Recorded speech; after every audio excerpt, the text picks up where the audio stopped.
probably will have seen the League video I posted the other day where I was fuming. Well, it's because I got served those papers and I was talking to lawyers. All right.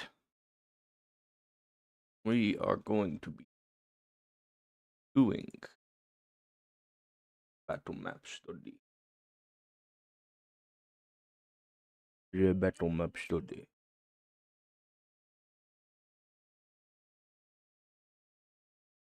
The stream is working. Time to Battlemap study.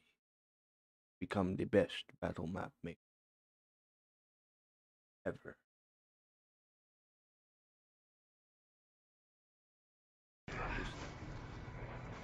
Hitting the stream. Oh, my headset just disconnected. Don't know why. There a problem? We lost so many. Hold up. There's always a price to be paid. As Jedi, it's our job to lead. That doesn't mean we don't make mistakes. But our mistakes cost lives. That doesn't bother you? Of course it does. This isn't what I trained for. We must adjust to the times. Look, when Obi-Wan taught me, we were keepers of the peace. Correct. I see these side by side. Like an edit of like this person like digitally de-aged.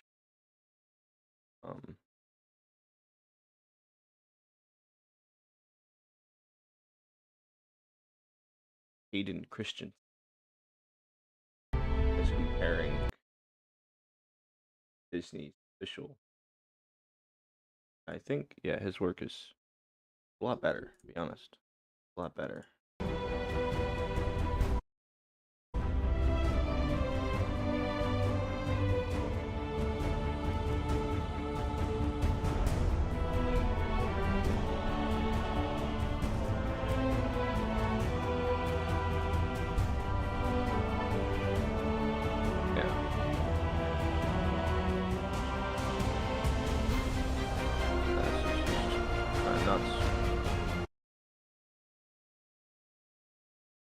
Yeah, this is nuts.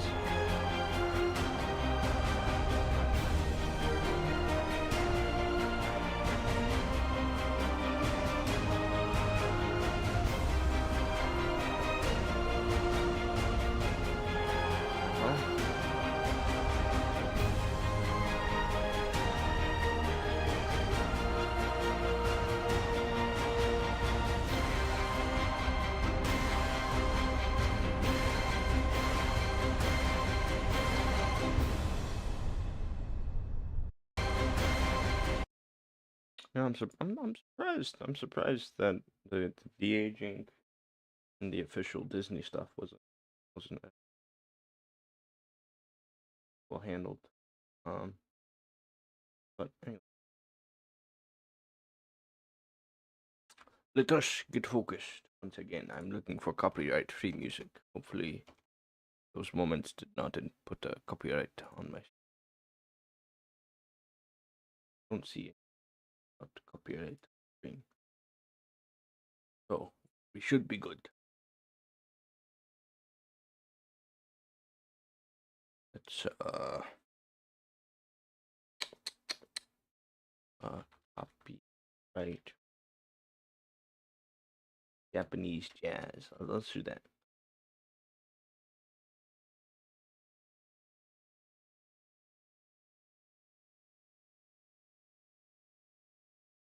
Copyright free though. Copyright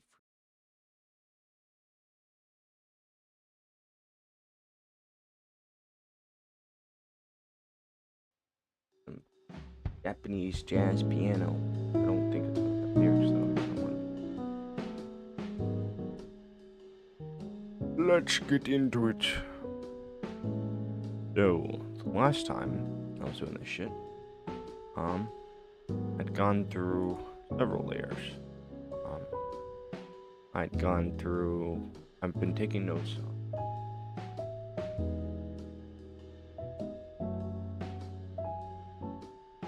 This. Where we got going through all the groups that this creator has, on taking notes, making observations, so that we can steal their techniques, so that we may become an incarnate god as they are.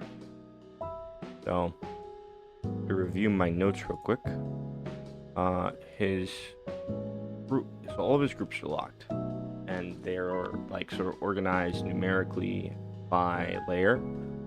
What I don't know is if we change the layer of like,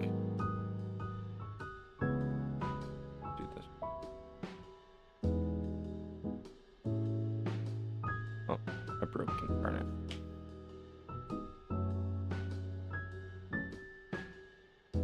Inkarnate broke.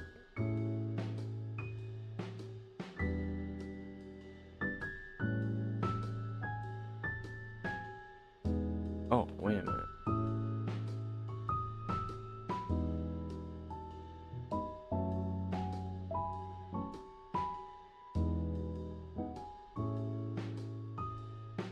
Why is Inkarnate breaking?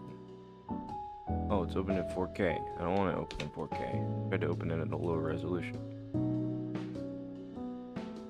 Fuck. Why? Uh-oh. Screen just flashed. Screen, let's try to open it at a lower resolution. Open at resolution. Open at 2K. Open at a 2K. It's gonna take a while. It always takes a while to open up these files. Know why? Don't know how. Would it be faster on Google Chrome? Maybe. I want to try opening it on Google Chrome. Not really.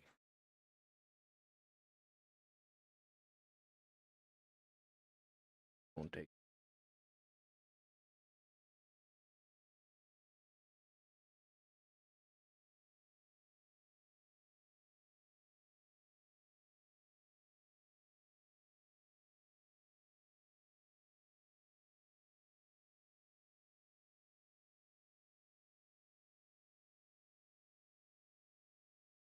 Wait a minute.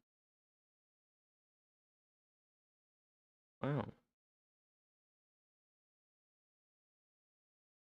Work.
Here we go.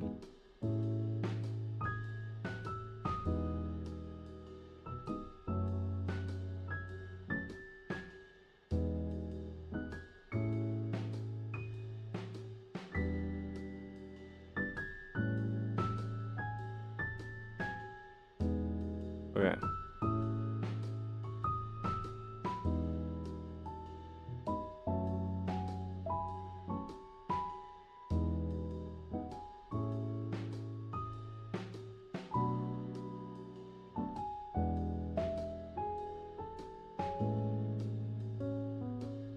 Yeah, I don't think it actually matters what layer these are on. I think it has to do with the group.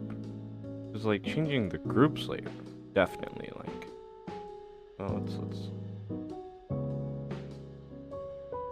yeah, unlock this.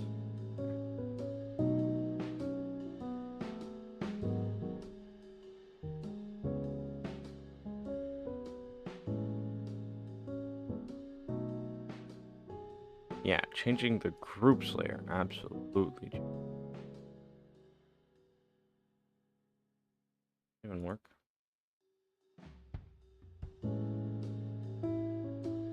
Fuck. Yeah, okay, okay. That's important.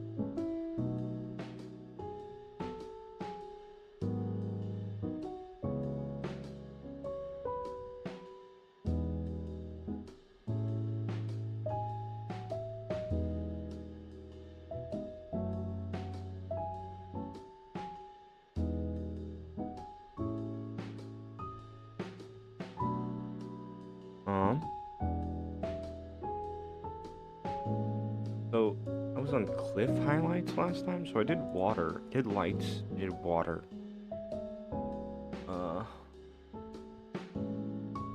Let's see. I did secondary shadows group.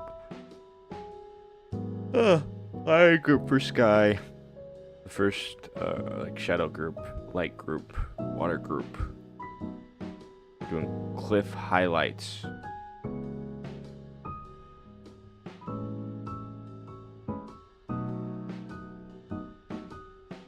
Oh, interesting. This person is a psychopath. I'm convinced.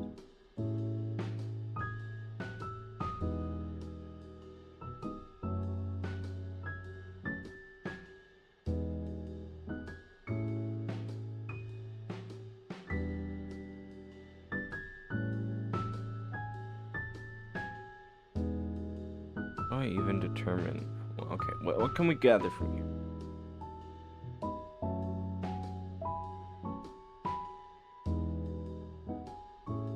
Okay.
Okay, so this person likes to render things realistically. When we render things realistically, something that we can notice is that whenever you have a shadow, right? For a lot of materials, I don't think it's true for all materials. Maybe it is, but fucking hell if I know. So let's go to MS Paint real quick. We can understand this. Capture paint.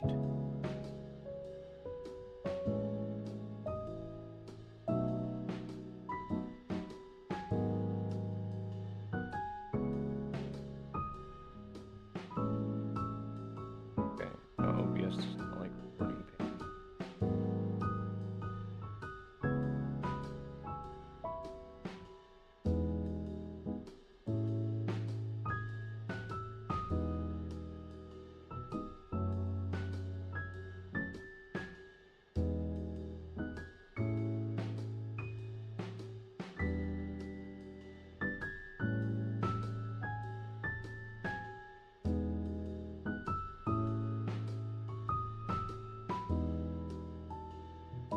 Okay. We have MS Paint. So we have an object, right? So what's happening is object has shadow.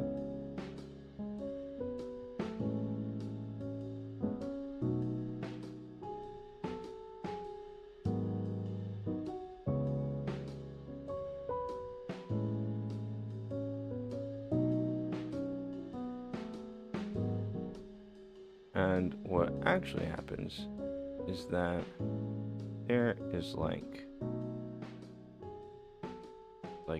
this thing that goes on with shadows.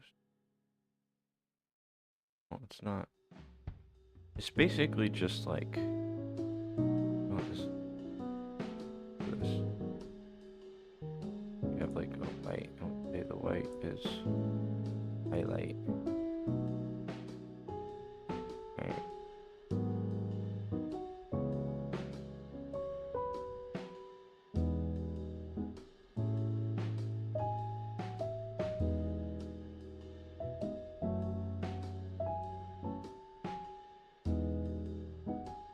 Oh, we have this. Right. Oh. For whatever reason.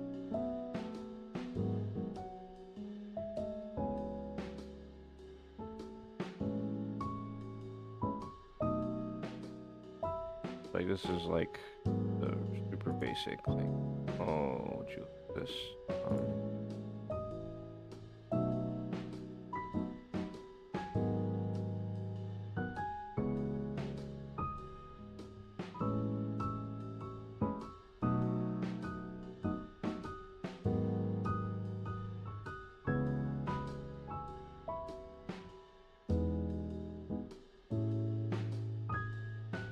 Seconds.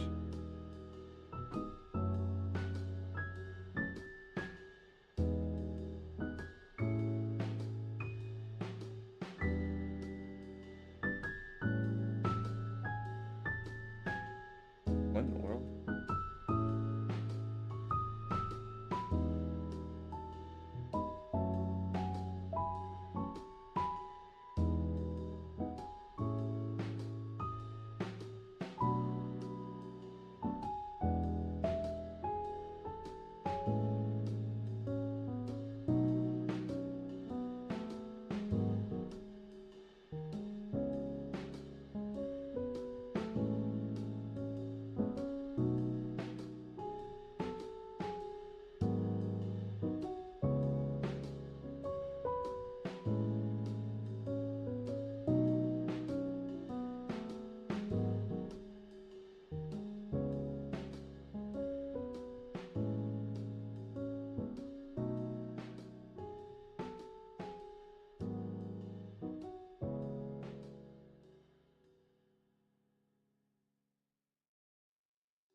Okay. I was getting at though. basically he puts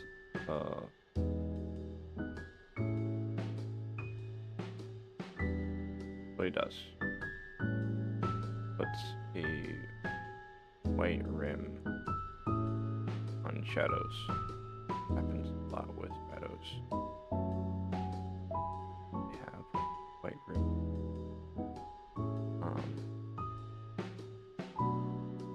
I don't know. So yeah, I would expect it to be that. I don't know. No. Pretty common practice though, when they rim to shadow. And I use the word rim.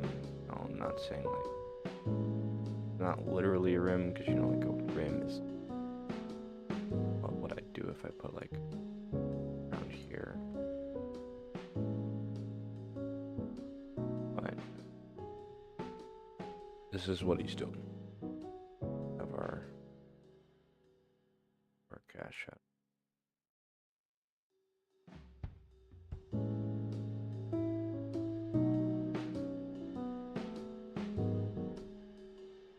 So we have a shadow spot, and then I'll put a highlight on it. Or like, we have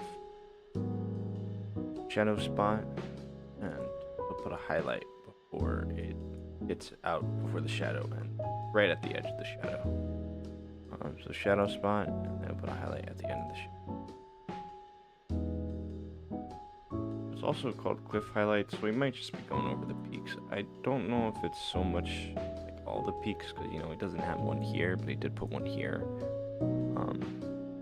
which has like a sharper shadow to it. I don't know. I'm sure we will find out something. These are 1 pixel smaller than our previous one, so let's take a screenshot and jot all this down.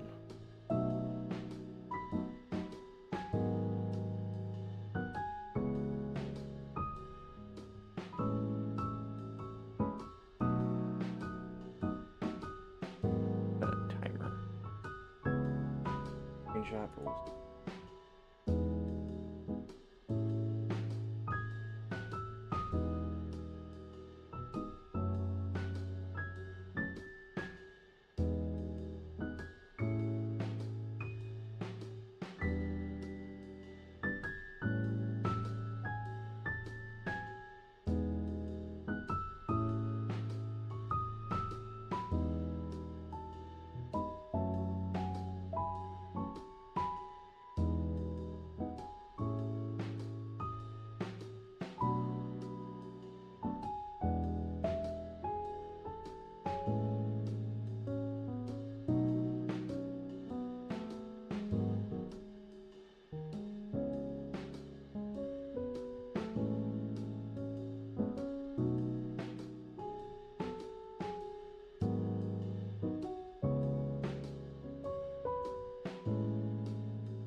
Light group.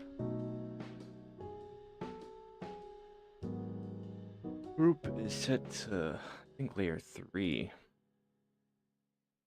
Oh, layer 2. For real?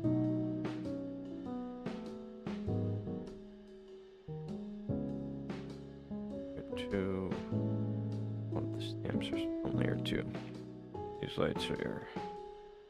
So these lights are paths, are white paths. Eyes 4. Oh. Smaller shadow. Eyes 5.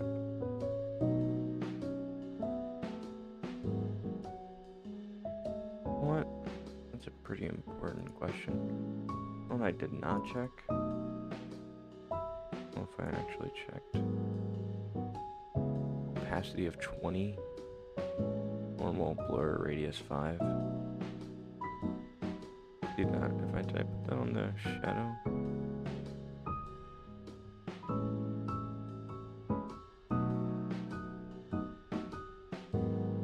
Have an opacity of 20? Wow. 20%.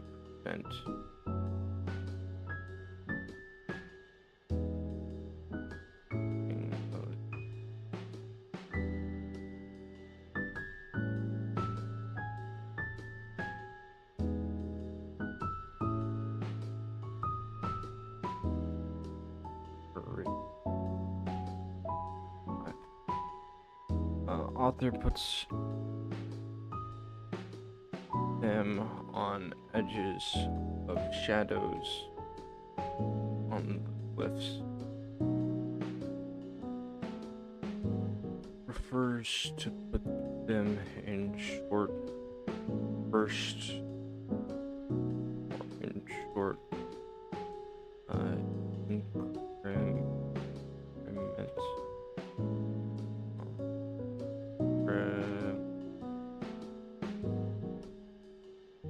They are highlights, after all.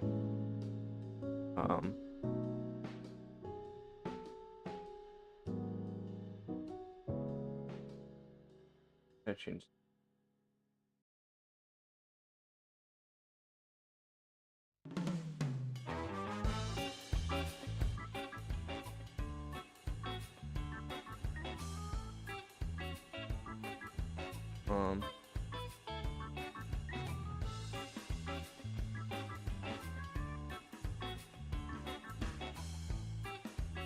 Heights, shop price.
And on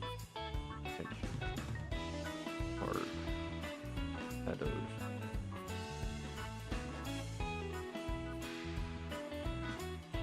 Of the stamp. Not barely hard shadow. Not necessarily cash.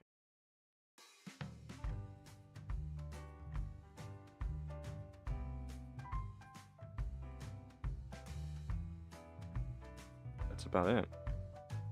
The cliff highlight groups.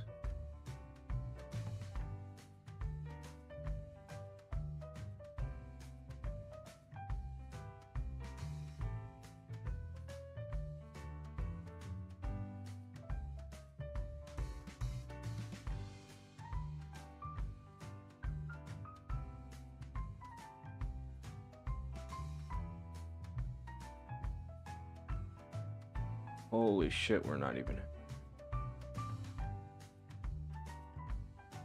This actually. Right. I know.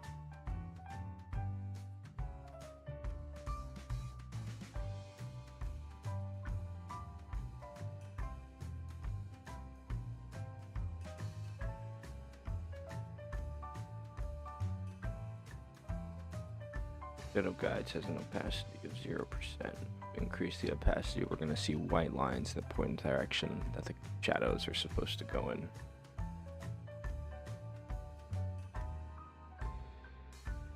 Every time.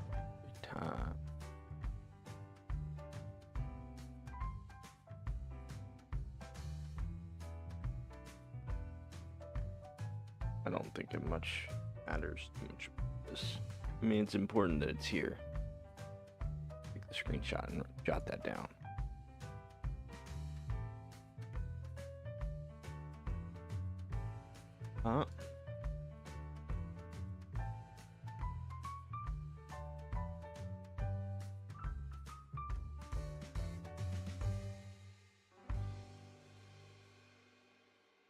Shadow guideline.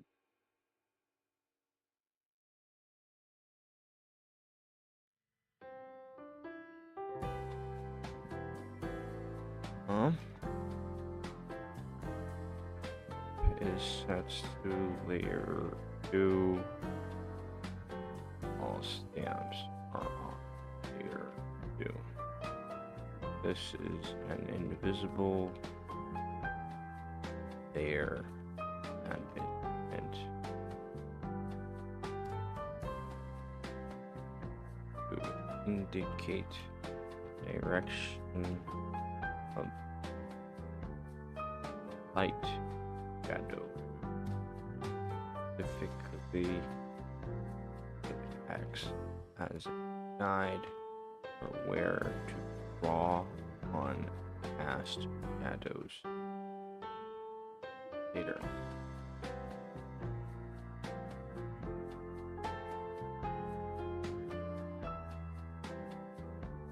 Stamps are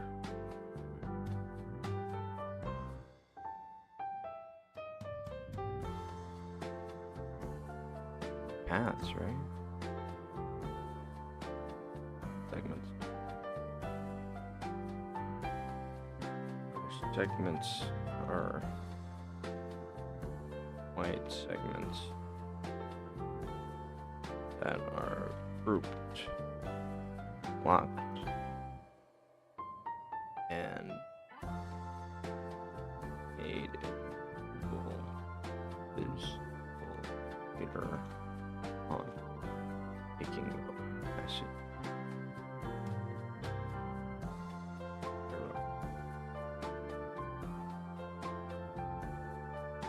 Easy one. Let's go on to the next. Foliage.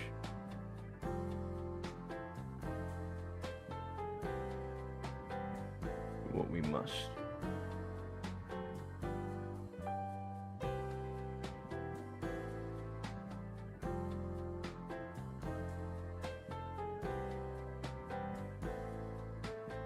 Holy shit.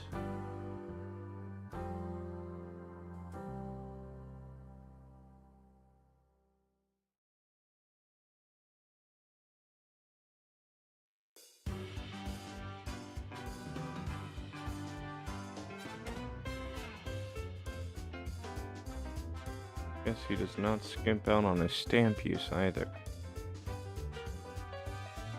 This is absurd. B.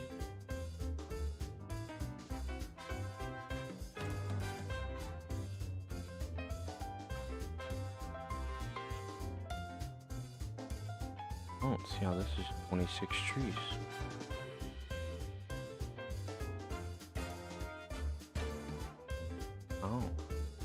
Oh.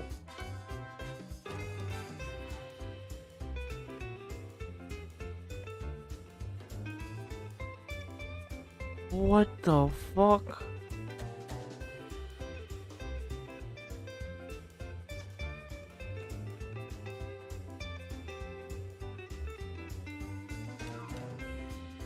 Oh my god. It's so chopped. What the fuck? Okay, here's what we're gonna do. Oh, brother. Alright, let's just take a screenshot of all this shit.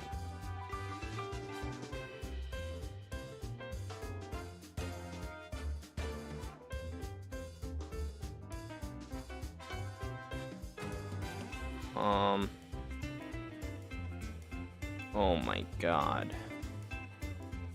Brother.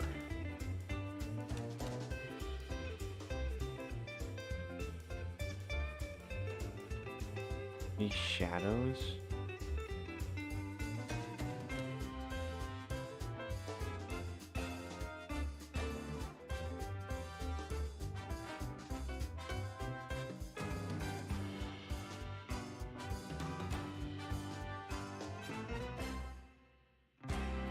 Brother, what the fuck? You're crazy. Bushes. -20. What the fuck does that even... 20 mid 7. What? I'm sorry. What?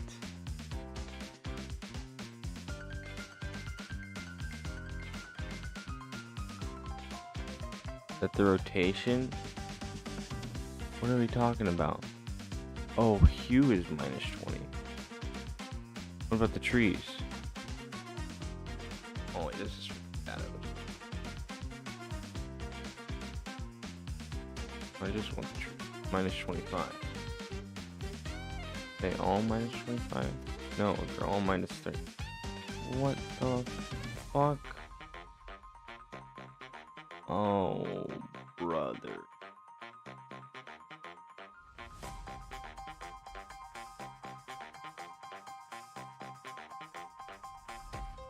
So, deciduous trees, -25, 80.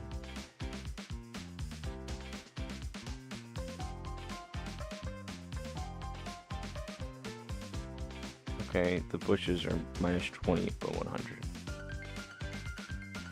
I don't even know what the fucking the bushes are for. What is the bush? Oh, these are the 50 opacity bushes that are on top of the deciduous trees. So we got two deciduous trees and then a bush, right? That's what I'm assuming. So that you're a deciduous tree, yeah. You're a bush. What?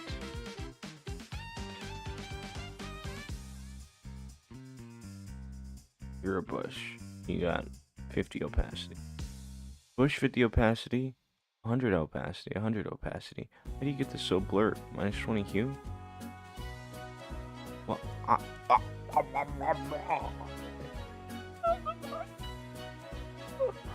blending mode. Blending modes, okay. Dude, brother. What the fuck?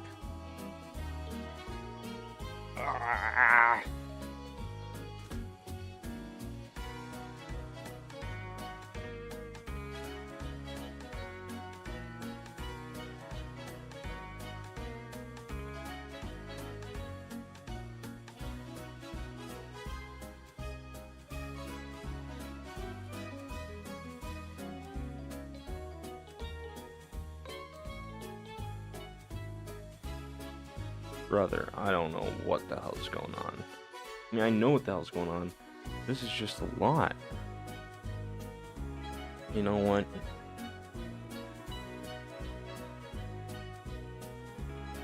Let's just take this one step at a time.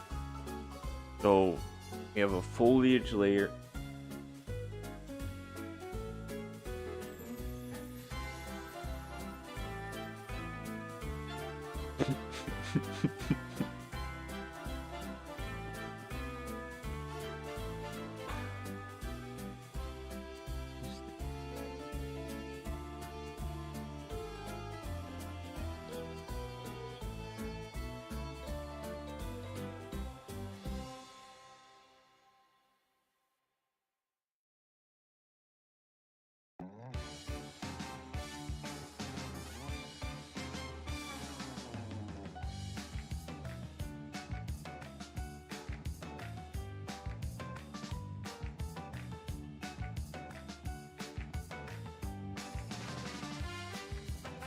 I'm not convinced these aren't invisible. Dude, these are totally invisible. What the fuck are you on about? This layer is totally invisible. Why are we lying? Look, you mean it's... This makes no sense. What is colorings? Unused.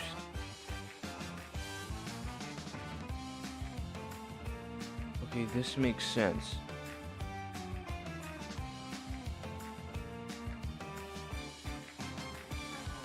What the fuck are you? Holy shit, it's not invisible.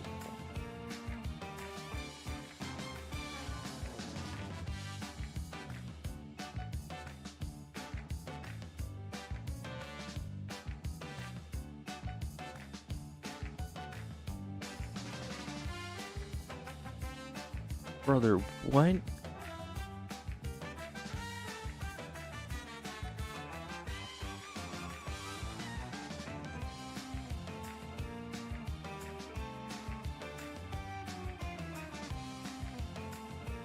It's so faint.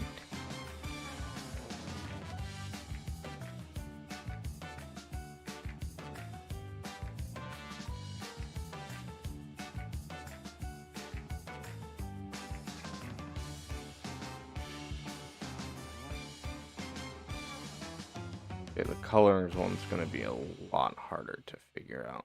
What the fuck?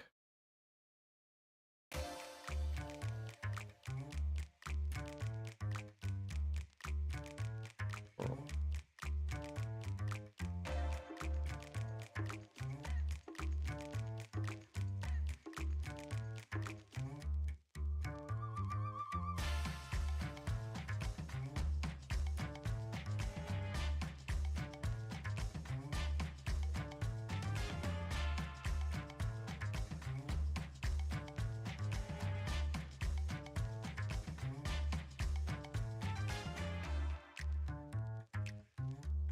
You can't even fucking see half of these. No, I'm not convinced.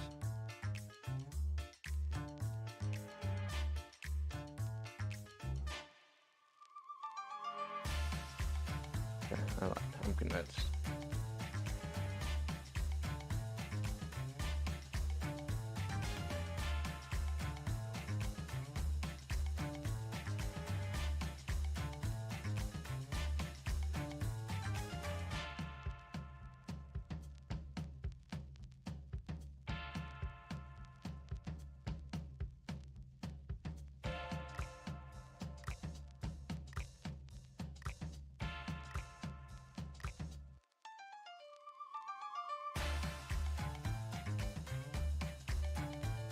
I didn't even know he had hills on this map.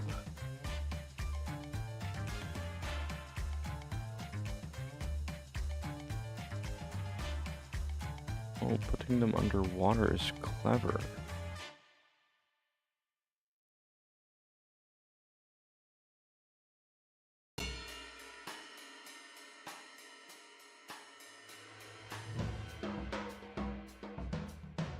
The only spot I honestly think he misses is like this hill. This hill doesn't look good.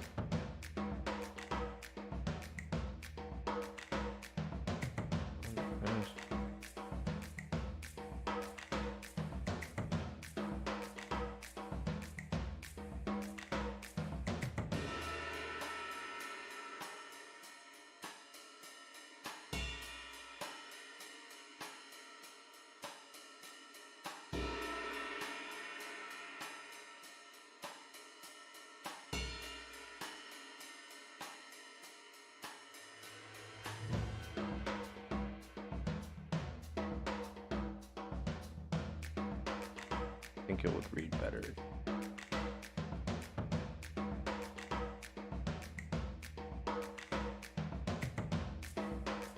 Definitely it reads better if you make the stamps larger.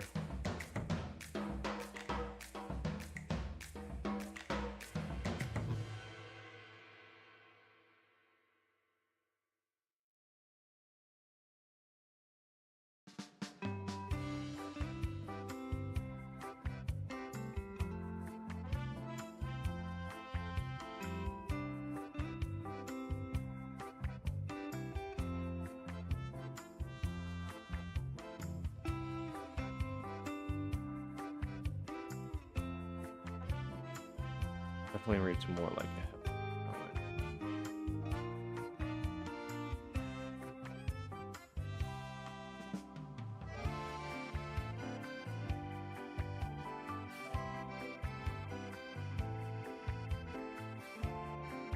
Hey, look, even incarnate gods can use help sometimes.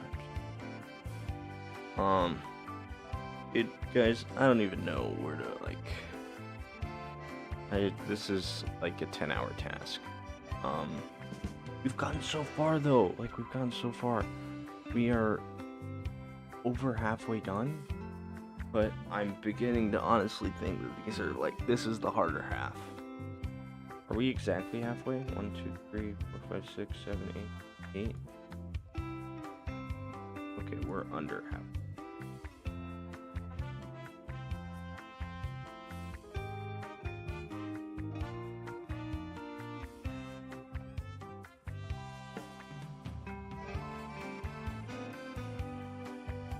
I do think the cliffs look better, larger.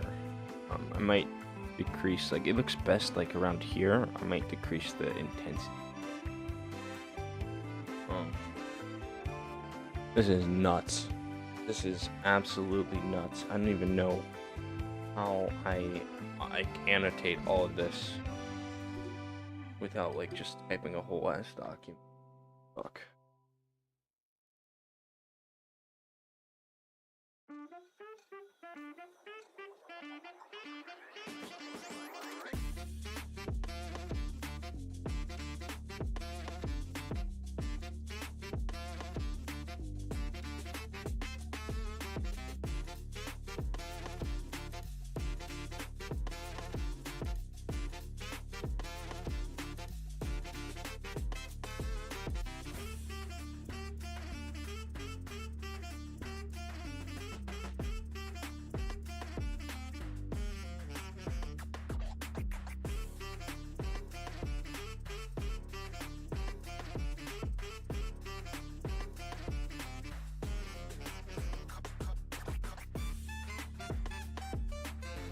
I guess we're just gonna go one at a time.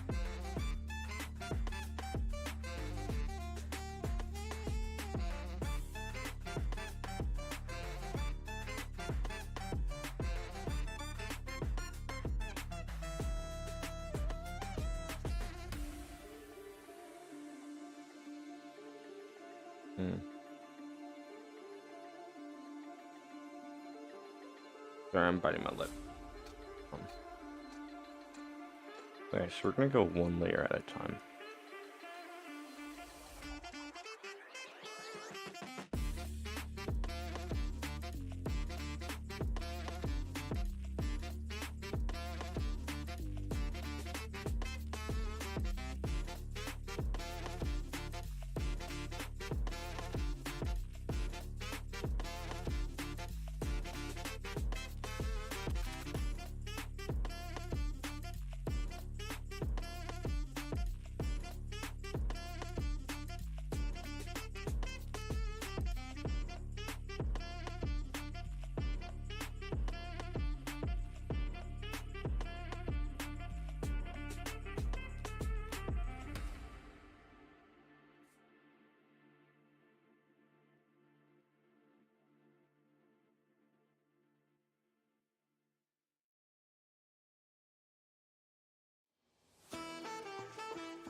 Each tree stamps.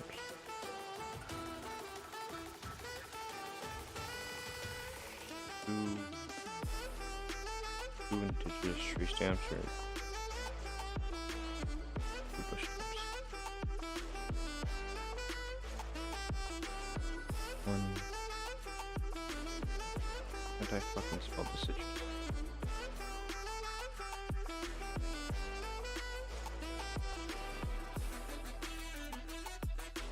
Yeah.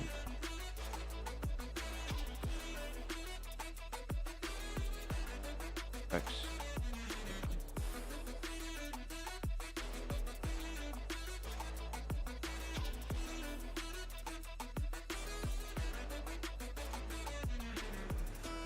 Two.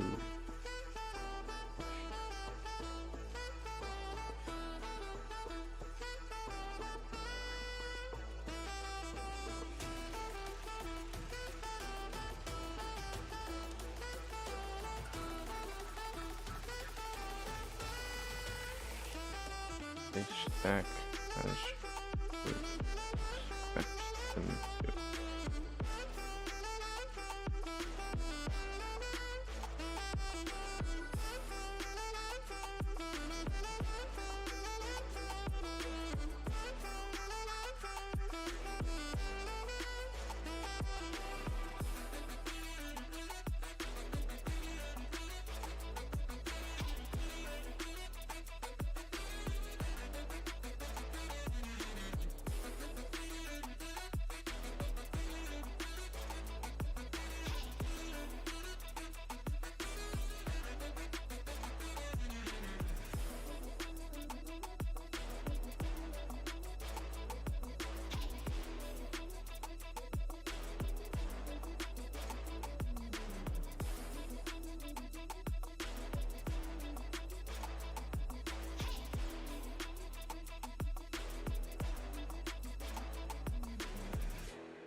Foliage group.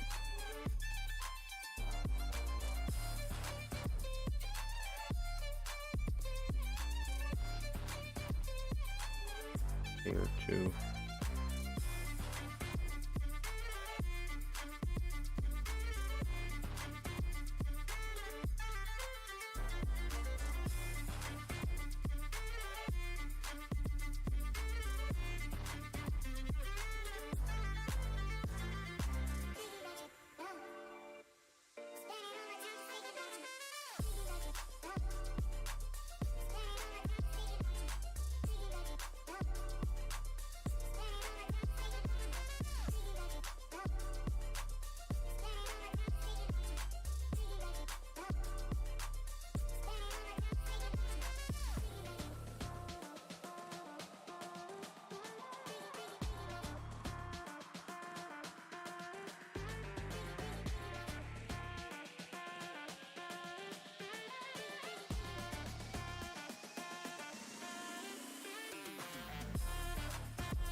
All right, I'm getting up. I've already taken a little break because I just started tech.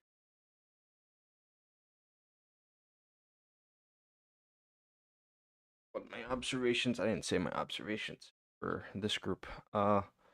So the bushes -20, -35, -60, -25. All those are just layers that have a bush stamp, um, that have a changed hue. So the -20 bush stamp, um, is -20 hue. Um, it specifies mid here. I assume that relates to size. So like this bush is size 35. Well, the other bushes will probably be a little bit smaller. So 20. I don't know if they're all 20, 20, 25, 25, and 25. But yeah, that was my observations there. These are actually all the exact, well, they're like the same stamp, just really tiny for the purpose of texture. And then it's like the direction changes. You can accomplish this pretty simple. If you want to place this stamp, just go here, select random stamp, and then change the rotation. And this will help give like texture. Um,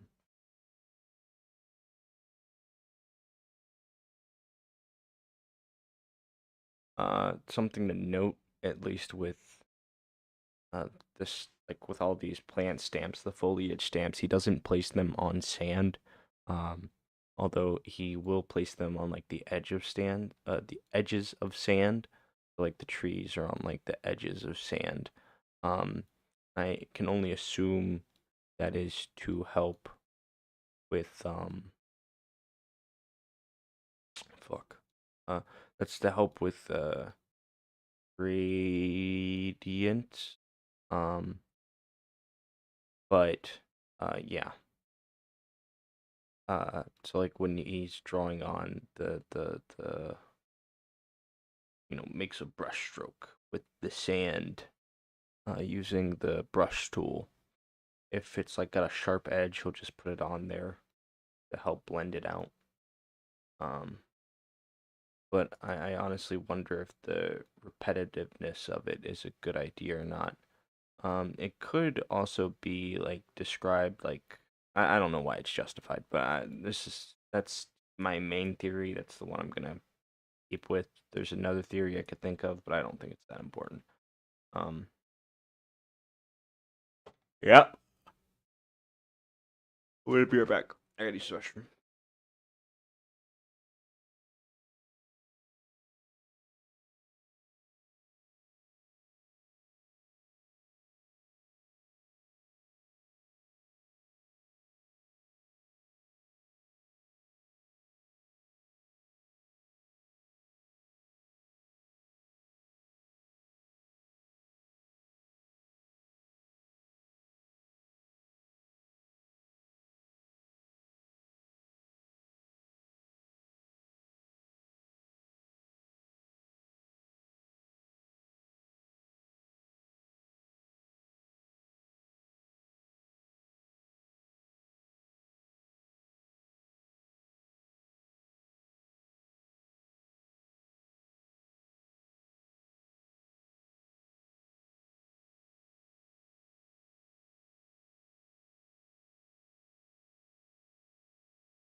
Alrighty, I'm back. I was also gonna get tired. Famished, you know? A little blood sugary. Wasn't feeling good, a little nauseous. Shit, 8 o'clock and I haven't yet today. So, we have the meal for the day. The cheese.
Let's watch a YouTube video.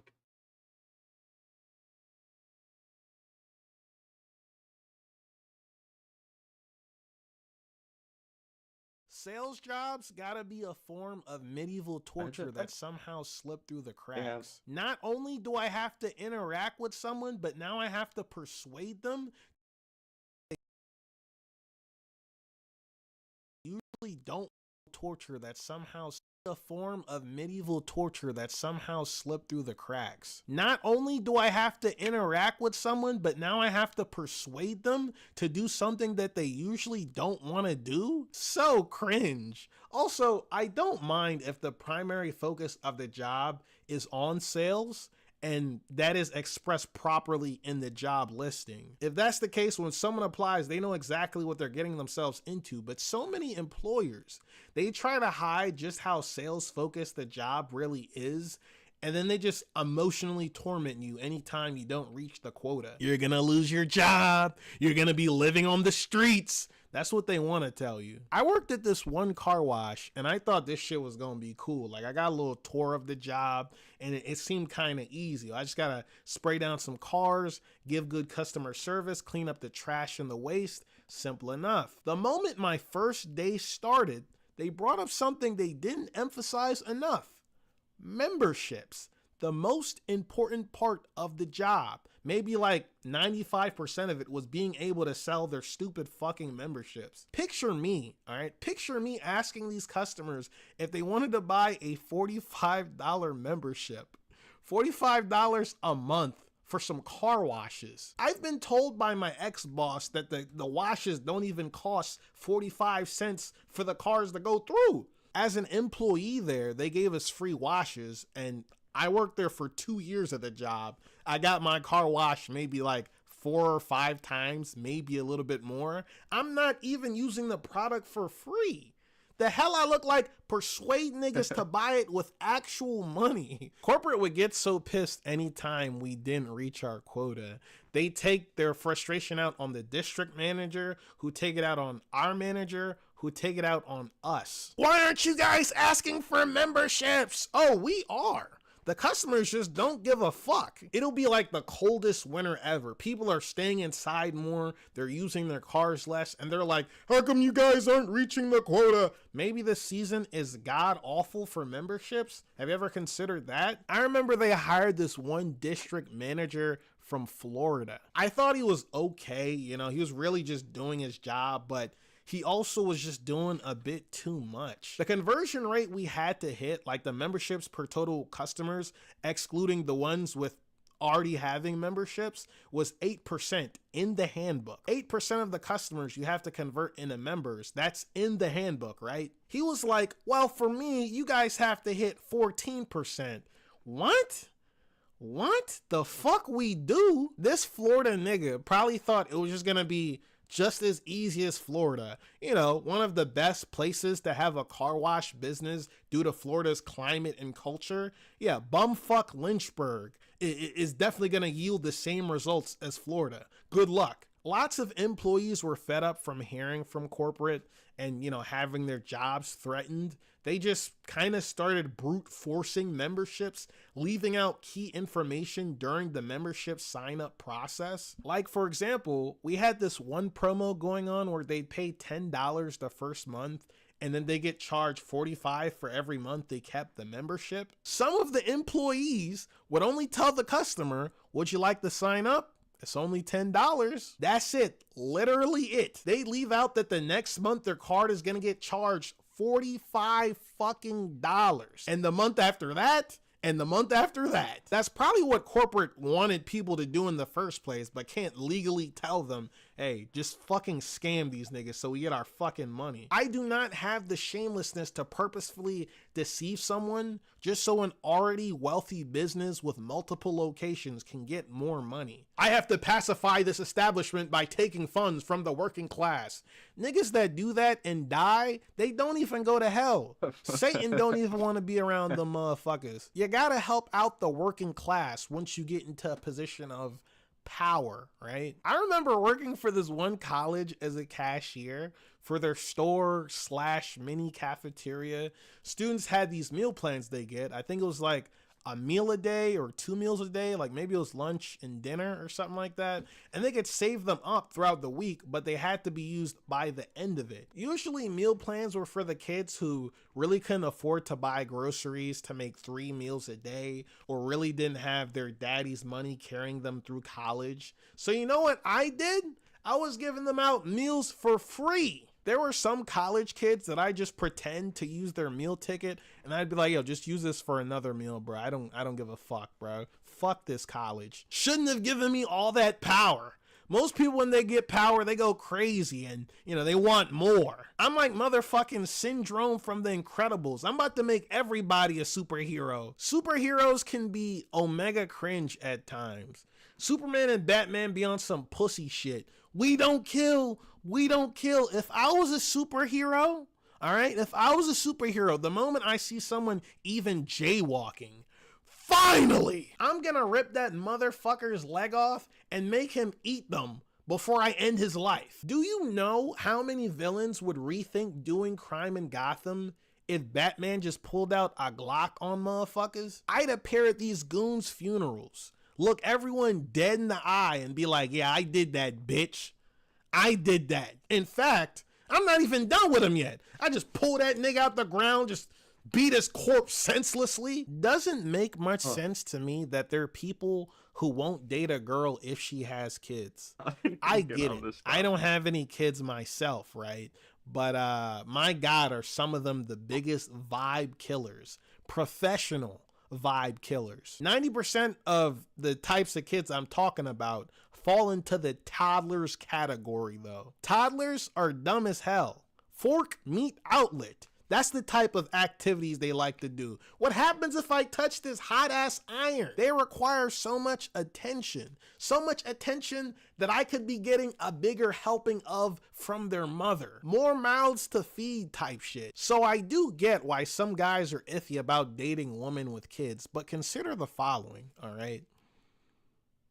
That shit was so good, that nigga didn't even want to pull out. Had that nigga pondering in that shit. Damn, okay. Child support don't seem that bad at all. How much they take out the paycheck nowadays? 50%? Shit, go ahead. This grip worth at least 80% of the paycheck.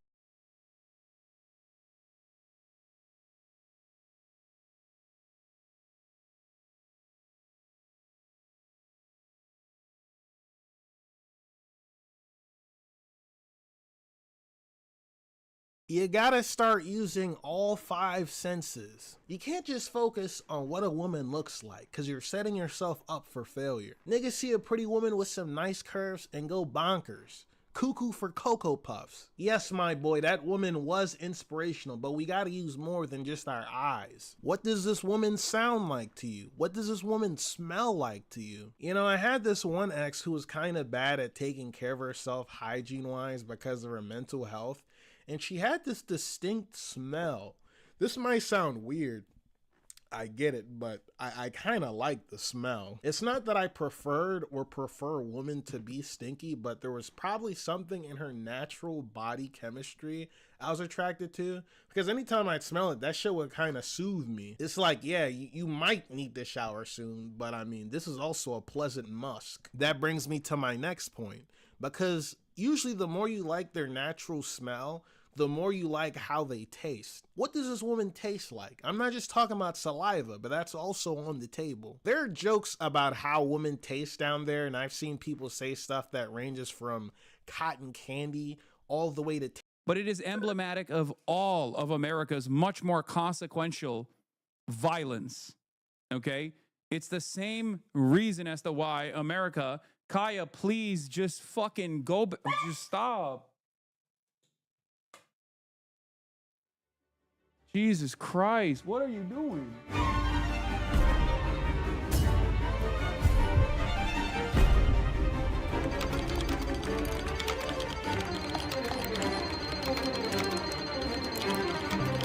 The sun is clearly reaching for a button of some kind. Why are people mad about you, Kaya, / what were you doing? People speculated that I was actually shocking her. The clip looks fucking horrible. And they're like, oh, he was like hitting a button on his desk. I do not have a shock collar for Kaya, as I said yesterday, but it doesn't matter. People don't give a shit. All of the other clips that people have been showing are either the AirTag or the vibration collar that she has. Can you just show the collar? Shut everyone up. XU said he would donate 50K to a shelter if he did. This is one of Kaya's many collars. This is the one that people are talking about. It has the capacity to vibrate, and that's it. There's the AirTag. There's the fucking vibrator. I understand why people are concerned about it. It's okay. It makes sense why people will be like, oh my God, this person is being abusive if they only saw that clip. What were you reaching for in the clip? What do you think? That's where all my fucking Zintins are. From the cot to the PC, Kaya will be free.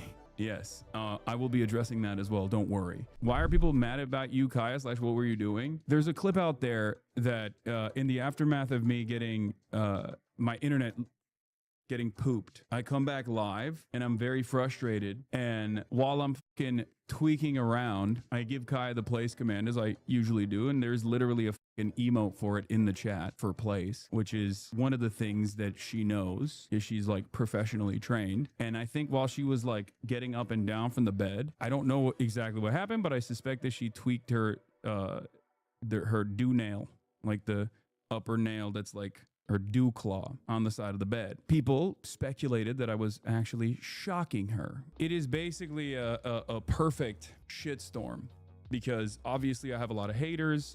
Obviously, a lot of people love dogs, myself included. The clip looks fucking horrible. And people were like speculating because I was like moving around and they're like, oh, he was like hitting a button on his desk. The most insane part about it is that a lot of people were just like automatically under the assumption that I've been like abusing my dog that I love more than most human beings. Dogs hurt themselves sometimes. It literally looks like she got caught and it hurt. You literally gave her belly rubs right after. I know. It did get heavily blasted in the orbit and a lot of people are like losing their minds over it. It's okay.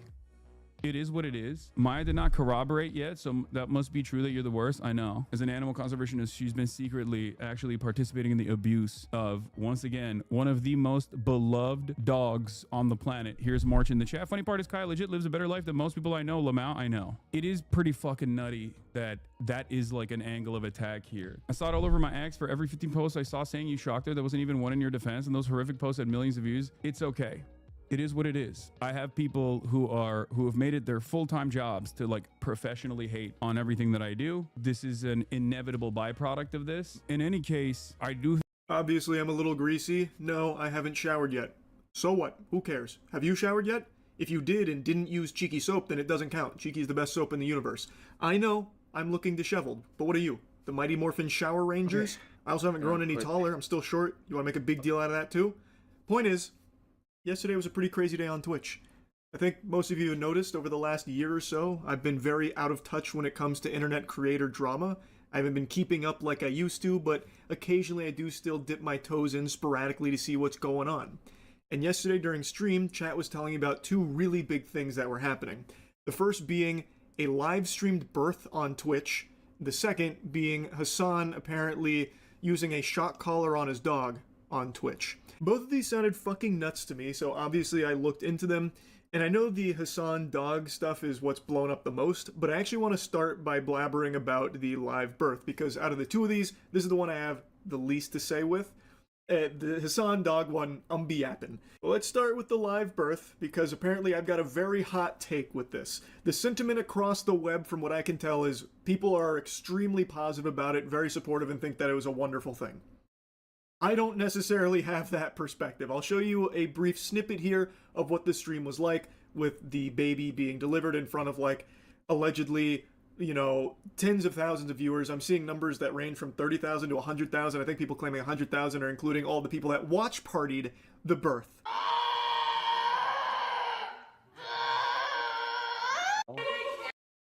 That everything went well with the delivery here. When it comes to home births, I've heard like horror stories and such about things that can go wrong and then not being able to get immediate care that a hospital offers. Like there's just a lot of things that I've read about that can be like disastrous, and I'm super relieved that this was not one of those cases. It seems like everything went really smooth, everything went perfectly.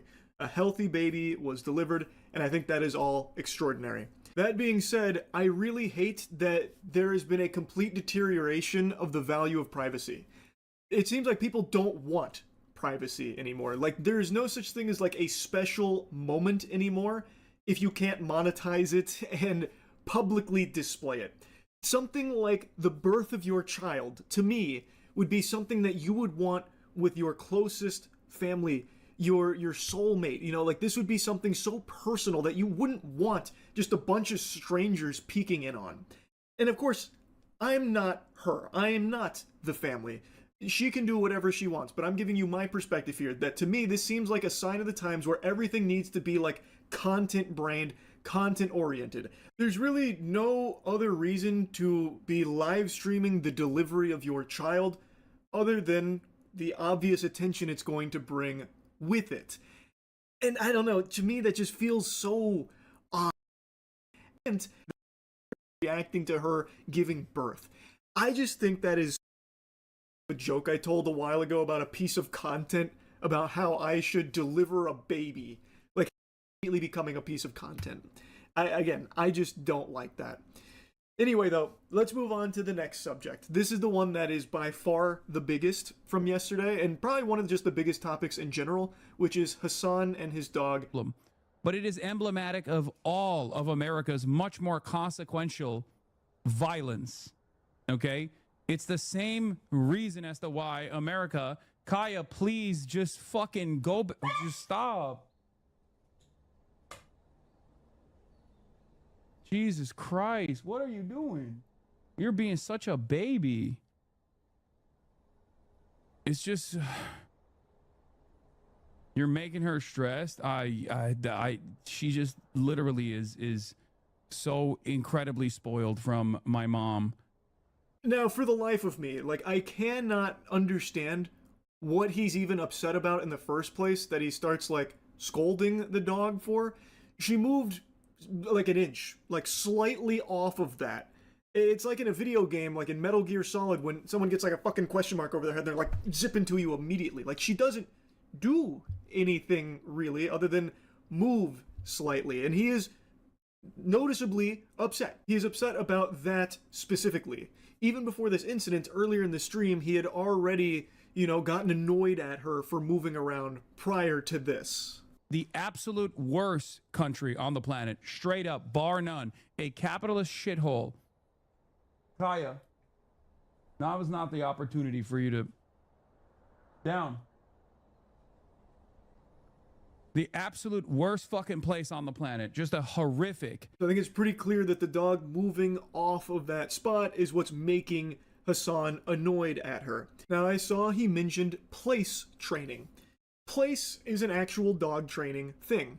And the whole idea behind it is designating a spot in a comfortable location for your pet. For a lot of people, I know it's like their office if they work from home. And Hassan was talking about how that area is her place. And for dog training, place is supposed to be like their happy spot where they are super safe and they feel super secure. And the way training goes with this, at least from everything I know about dog training, now keep in mind, when we first got Tetra, we did do dog training because my grandmother used to live with my parents, and Tetra gets very excited to see people. It's the cutest thing in the world, but she loves to jump on people. And my grandma, living at my parents, when we'd go to visit, or if they came to visit, if Tetra would jump on her, it could cause injury. So we did do dog training in order to learn how to, like, help with that. We didn't do any, like, fear training or anything like that with shock collars or whatever, but place was something that we did learn about. And when it comes to place, you do not want to, like, make it something stressful for the animal, at least in our teachings. It's supposed to be a comforting spot for them, not like a stressful thing where they just go there and fucking, like, you know, blue screen in the brain and just sit there idly comatose. And if they don't, they get punished. So he's calling this her place. But when she's moving from the place, he's scolding her. That's not what we were taught you're supposed to do when it comes to place training. That kind of defeats the purpose of it. I don't know why he would be getting so upset at that, like angry at the dog for moving from place. That really does kind of defeat the whole purpose of it. And then in that clip, it seems like he reaches for something. Like he looks off screen and he extends his arm to something, and then shortly thereafter, the dog yelps in pain, and Hassan turns around and calls her a baby, and then tries to reassure the chat that she is spoiled, and then goes on to say that she's spoiled because his mother lets her, you know, have free roam around the house. Now, he and the community are claiming that he didn't use a shock collar or anything, didn't, like, zap her, you know, fucking Palpatine lightning blast her or anything like that. She got her dew claw stuck on that spot, and that's what made her yelp in pain. I guess, quick dog lore breakdown if you're not familiar with how those creatures function or anything. The dew claw is separate from, like, the paw pad area claws. The dew claw is a little higher up on the leg.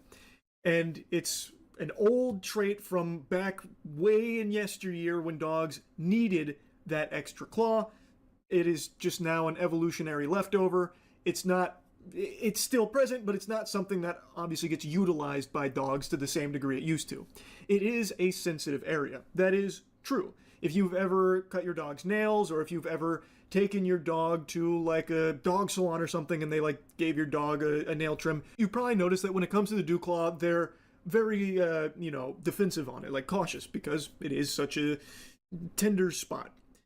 I have watched this clip like fucking 10 or 15 times now.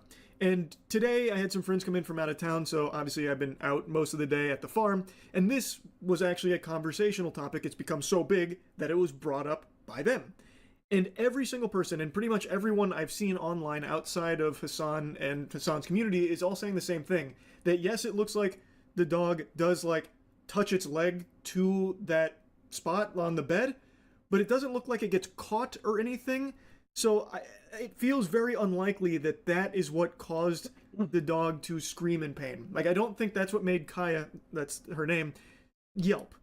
It doesn't seem to get caught or snagged on anything, and dew claws aren't so sensitive and so tender that even touching them would cause, like, a panicked scream or anything. Unless she has an injury there, but I don't think Hassan has mentioned that, at least not that I've seen. So it feels to me very unlikely that that's what caused it, based on everything that we can see. Now, initially, even Hassan's community was starting to question, did he just shock Kaya?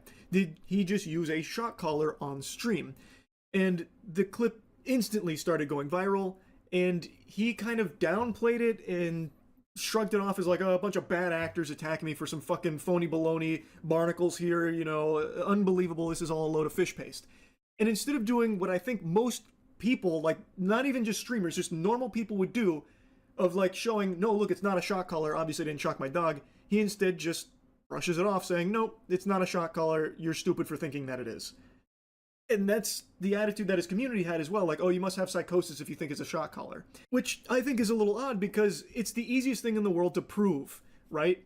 You have all these people saying this shit, it's not true. Well, it takes, like, actually 3 seconds just to unclip that collar and just show, like, hey guys, I don't want anyone to get the wrong idea here, this is not a shock collar, look, here's what it is, and then explain it. Like, I feel like even a non-streamer, like a complete normie, average Joe Schmo, if you went to their house and saw that happen are like, hey, did you just shock that dog? They'd be like, oh my god, no, this is clearly a misunderstanding. No, that's not what happened.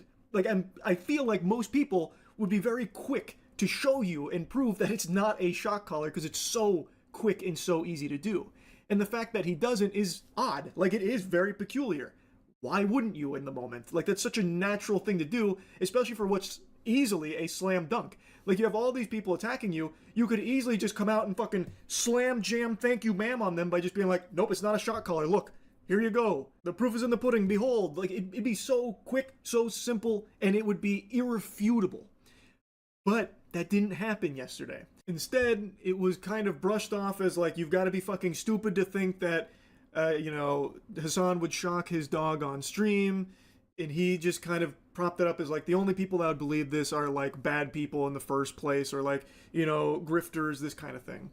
And I just find that to just be so disingenuous, because most people are going to see this, and it looks like you shock your dog. Given how annoyed you are with the dog, and right before she yelps out in pain, you roll your eyes, you look at something off screen, you clearly are like, you are reaching off screen, that is very clear, and then the dog yelps while you were still annoyed, and then instead of doing like what I feel like most dog owners would do, would like check to see like, is everything alright? Why'd she just yelp in pain? Instead of doing that, calling her a baby, and then mentioning how spoiled she is about roaming the house, like that doesn't compute. If this was her dew claw getting stuck there and then yelping in pain, you would have no idea why she's yelping. Why is your first instinct to call her a baby and then mention how spoiled she is about, your mom letting her roam the house? The response to it just doesn't really seem to make sense if what happened is her dew claw getting stuck there. I just don't see why he would respond that way, like so aggressive about it. It just doesn't really make sense. Now, a bunch of super sleuths were diving in, like really analyzing frame by frame. Apparently, Hassan has mentioned that she does have like an air tag on her collar. People also saw like a doohickey underneath the air tag right before the moment where she yelps, where there's like a green blinking gadget there, a little fucking gizmo. And people were speculating that's probably the shock collar. And now today, Hassan went on stream to show the collar and explain what it is that everyone saw. This is the one that people are talking about. Okay, this is the one. This is the one that they saw. It has the capacity to vibrate, and that's it. Are you happy? That's it. Good. There's the air tag. There's the fucking vibrator. It also has a flashlight component to it at nighttime, and it also has a tracker on it when she gets lost. If she were to actually get fucking lost. So on stream, he was showing that the unit everyone saw is something that can only vibrate, it can't shock. It also has like other things like a flashlight and stuff. And then he went on to explain like why he has a vibrator there for the sake of like training and that kind of thing. Now, since this was a day later, obviously people are going to be wondering, is this real? Like, is he telling the truth? Like, you could have swapped it out. You could have changed out the previous model with one that doesn't have shocking capabilities, because there are vibrate-only units, and there are some that have vibrate and shock, something he also mentions that those kind of things do exist. But since this was so far after the fact, people are always going to wonder, well, did he just switch it out? And something else that spawned from this is, it looks like there's tape on it. So when you watch it, and you like pay attention to the actual unit, it looks like there is just some black tape on it. And a bunch of people online started to try and find out what brand this is, because I don't know if I missed it and everyone else missed it, but I don't think he mentioned what model this is, like what brand or what model, anything like that. So people don't know what it is, they're just going to have to like take his word for it that this is a vibrate-only unit, and since there's no visible prongs, you're led to believe that it can't shock or anything. However, there are shock collars that have detachable prongs. In fact, the shock collars we use on Skill Check channel when we play Magic the Gathering and make a misplay and we shock ourselves, you can take the prongs off of those. I think that's a pretty standard feature in a lot of shock collars, I think. So, like, you can just take the prongs off. And when you increase the brightness here, it does seem like there's definitely tape. I've seen this picture floated around a lot, and people believe that they have narrowed it down to a model called the Educator ET400, which seems to match it visually 1-to-1 in all aspects except for the bottom side there, where on the ET400 there are two prongs there, but you can take those prongs off from what I can tell, at least online, and in the Hassan clip, there's a bunch of tape there, which potentially would be there to cover up the holes. I don't really know what else there would be tape there for. I don't really get that. Like, it doesn't make a ton of sense. But of course, I have no way of knowing 100% beyond a shadow of a doubt that Hassan shocked Kaya on that stream or anything like that. But based on the old eyeball test, the old smell test, what you can literally see, he is annoyed with Kaya. He expressed it a couple of times, scolded her. He rolls his eyes. He does reach for something off screen. And as he is reaching, it seems like when he finally gets to something, she yelps in pain. And then there's no real, like, concern from him, and instead talks about why she's, like, a spoiled baby. I don't see anything that she could have, like, hurt herself on. It doesn't seem like her dew claw or anything gets tangled up in the bed. So, to me, it feels like it is something he did. Even if it's not a full-blown shock, he didn't get her with, like, a Dungeons & Dragons lightning bolt or anything like that. If it is a vibrate-only unit, I feel like he definitely did press the vibrate in that instance there. I see nothing else that would cause that yelp here from everything that we can clearly see. And if that is the case, and that, to me, that's what it seems like the case is, that's super fucked up. She didn't do anything wrong. I don't think there was anything to warrant him being upset in the first place. And to be upset enough to press a, like, correctional button on that device is so beyond fucked. There was no bad behavior or any kind of correction or punishment needed to be doled out there. All she did was move on the bed slightly, like slightly move off the bed. I think it's super fucked up. But if this is all wrong, it's all a bunch of hooey, and Hassan didn't shock or vibrate or do anything at all here to cause Kaya to yelp in pain, I think A, it would have been very easy to immediately in the moment prove that by just showing the collar, which, again, I feel like is the most logical thing most people would have thought to do. But also, B, I still think all of his, like, anger and, like, annoyance at the dog for moving around off her place is just fucking weird, too. And then, of course, people were mentioning how Kaya's on stream 8 to 10 hours a day, and then just all of a sudden, randomly, he decides to shock her today. Yeah, great story you've got there, Buster. Really shows how stupid everyone's become. Everyone's really fucking dumb to believe in something like this. All just because he hasn't in the past on stream. And then, of course, people take it a step further, saying none of his friends have ever called him out for using a shock collar, thus this has to be a load of, fucking horseradish. I think this is a very weak argument, because I know if Hassan does use a shock collar, he would never let any of his friends see that, because he would know that they would call him out for it and give him shit for it, especially someone like Maya. So they just wouldn't know. Thus, they wouldn't be able to call him out on it or anything like that. And this whole idea of making an assumption based on things that are outside of what is clearly visible here, I think is useless. Just because you haven't seen it in the past on stream doesn't mean it's not something he's done before, or it is very possible this was the first time. That's also very true too. What are his shock collars used for? Training. And what is he currently doing with Kaya, at least based on what I've heard him talk about? Training her, or at least expanding the training on place. So maybe he decided that this might be a good tool to use for the first time. That's also entirely possible. It's not some, like, far-fetched crazy conspiracies that only haters are drumming up and, falling in line with. It's a very plausible thing based on what is clearly visible in the clips. Anyway, just wanted to blabber about this a bit. I know I've been very out of touch with internet creator drama. I plan to keep it that way. But occasionally, can't help but poke around in a couple of the things going on out there, and yesterday was just a crazy one that I just needed to yap on a bit. That's really about it. So, yeah.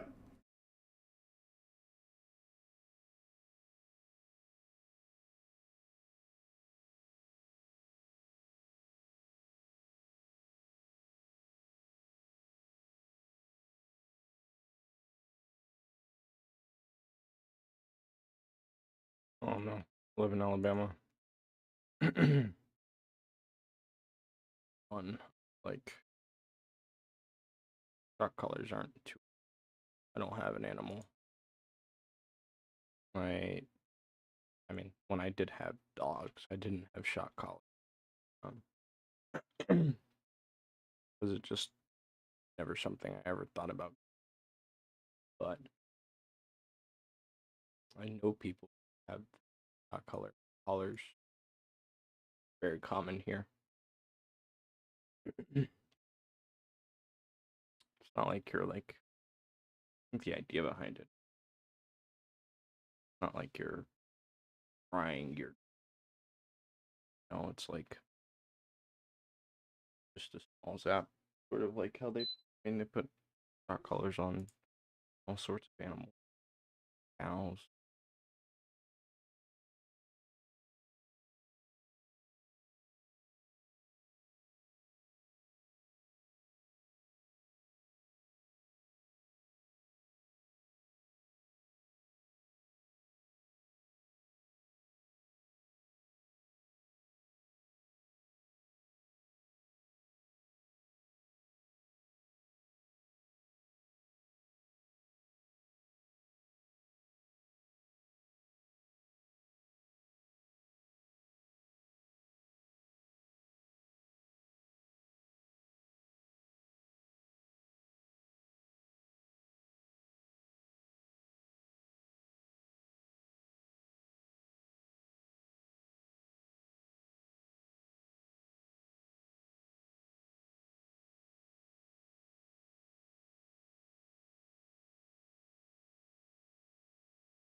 Hello, I'm Ryan F9 Whoa.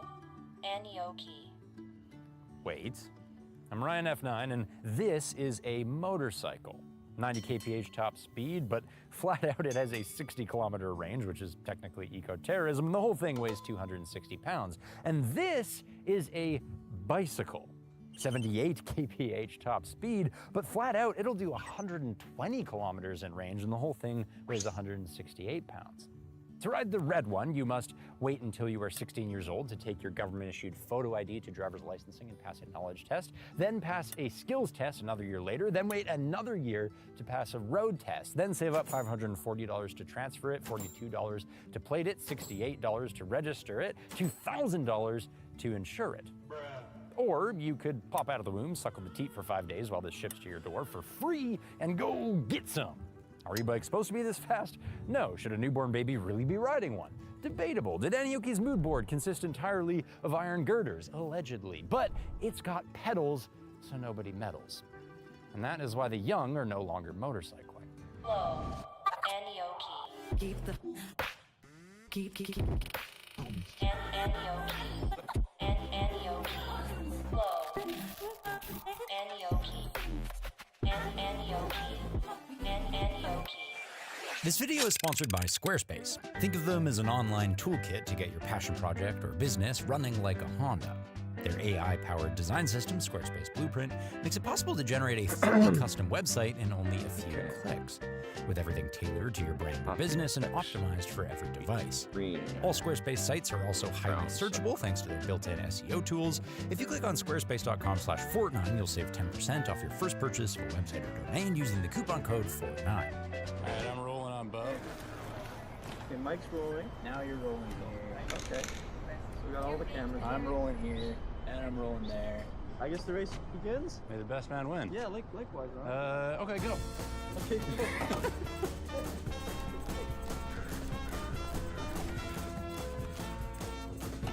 Okay. Getting gear here. Come on. Come on.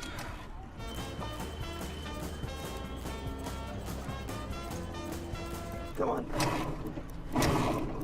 All right, thanks, man. Biggest chain ever. Yes, freaking battle wheeler. Oh, it helps if I put the key on.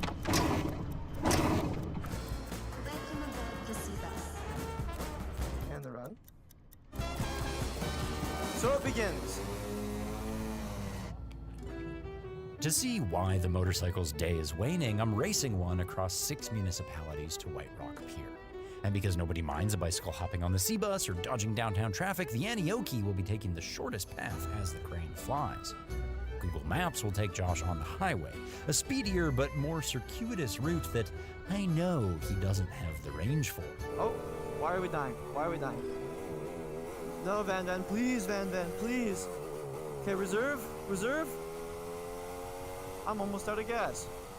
Ryan bamboozled me. He knew I'd be low on gas. Shit!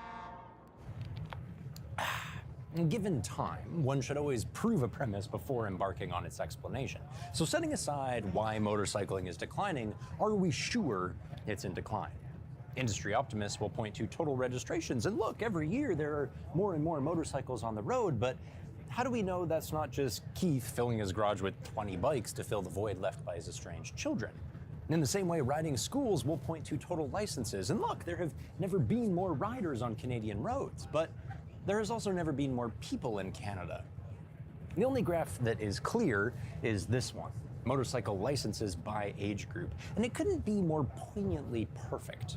Every year, less and less and less and less and less young riders. Every year, more and more and more and more and more old ones. So the next generation is not getting into motorcycling. Now, let's have a feel for why. I don't, but to be honest, now's not a great time.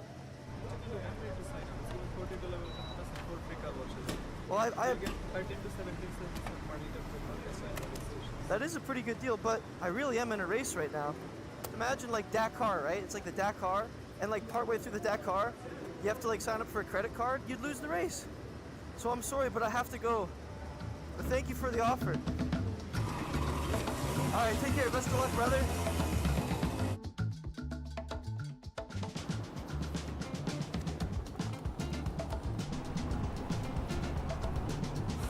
All right, we got gas this time. That's good. Smitzy, I'm here too.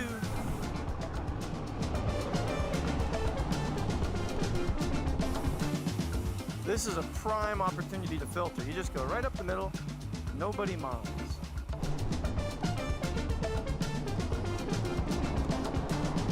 Except that's illegal, and we're not gonna break any laws on this race. This is a fair race, you know?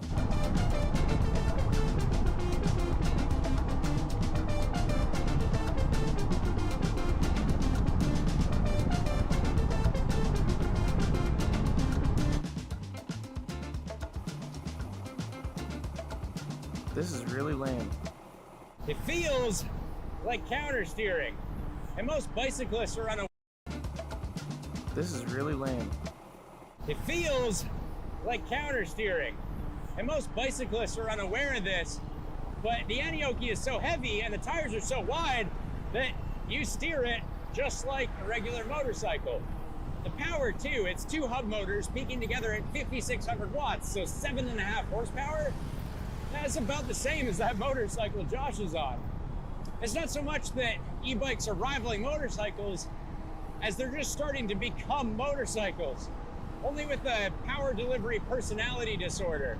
See, I've got the familiar throttle, but it doesn't kick in until about 2 seconds after I start twisting it. And then there's the pedal assist, and that's more instantaneous, but it comes as a solid chunk. So you either get 0 kilowatts or 5.6 kilowatts or 0 again. Only the pedal assist doesn't come out until about 2 seconds after you stop pedaling. Whereas the throttle is more tractable with your wrists on the way down, but not on the way up. And to a motorcyclist, it feels like there are 4 chefs in this kitchen. But to a 14-year-old kid, yeah, this is all the scratch you'd need to never develop the motorcycle itch. Woohoo! Got ourselves a sweet Lincoln limo, not for hire. This is a private limo. They actually use it for shooting adult films. Where the heck? Woo! You've been hit by an illegal e-bike. Anioki, Anioki, Anioki, Anioki. Stay on, Shane. Ah. Another half an hour of this, man. Come on. If you just be on the shoulder right now, passing all these cars. Navigating the Antioquia is also convoluted. It can use bike lanes, but bike lanes often railroad me into exits I don't want to take. Yeah. Also, our collective 400 pounds trucking at 75 just feels like something that should not share a 3-foot space with toddlers and old ladies. My comfort zone is to use it like a motorcycle, but then no one expects a pedaler to be closing at highway speed, so cars pull out on me all the time. Yeah, good. How are you, buddy? Hey, don't sweat it, dude. It's no problem. I saw you going, so it's all good, yeah. It also feels conspicuous to be fake pedaling past cars and hoping the first cop who sees won't riddle that one out. Too conspicuous. Thanks for watching, man. Yeah, buddy, how's it going? Thanks, buddy. Eventually, I find anonymity on the shoulder of major roads, the only place my full speed doesn't look so relatively out of place. So I trade the anxiety of being seen for the anxiety of not being seen.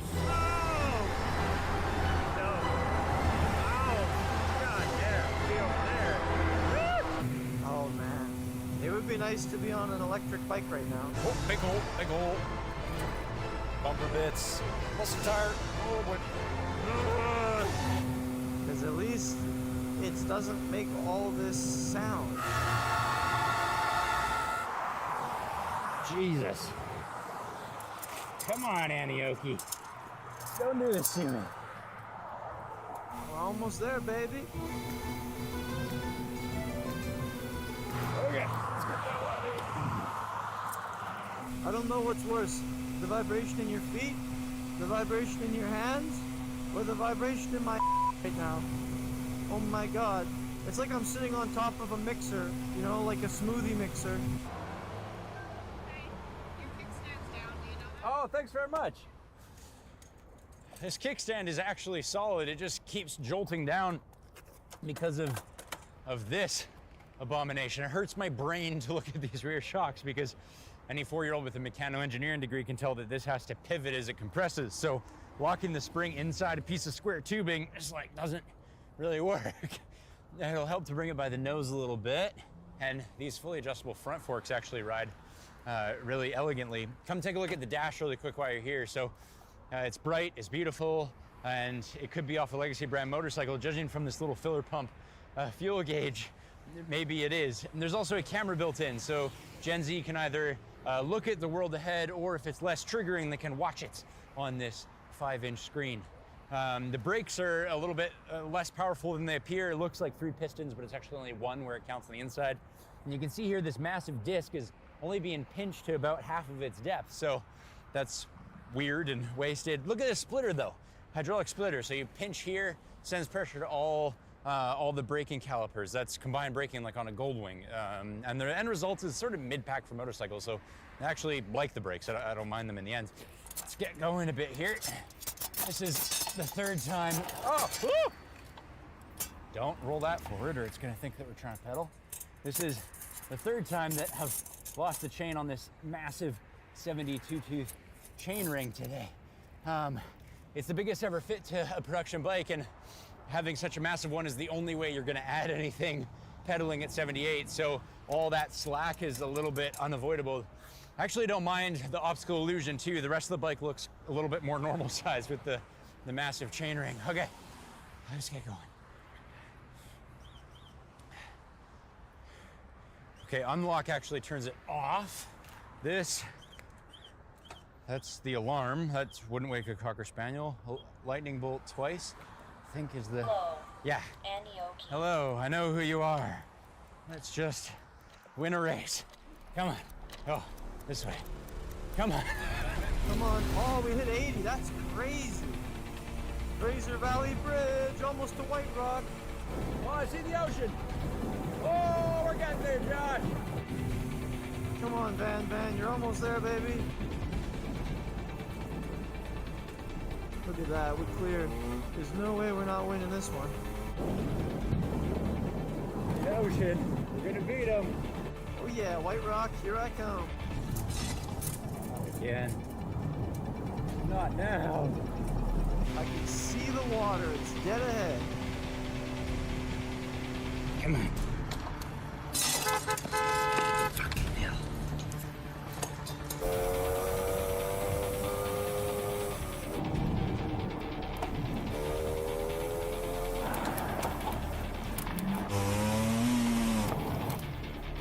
Try that, Josh.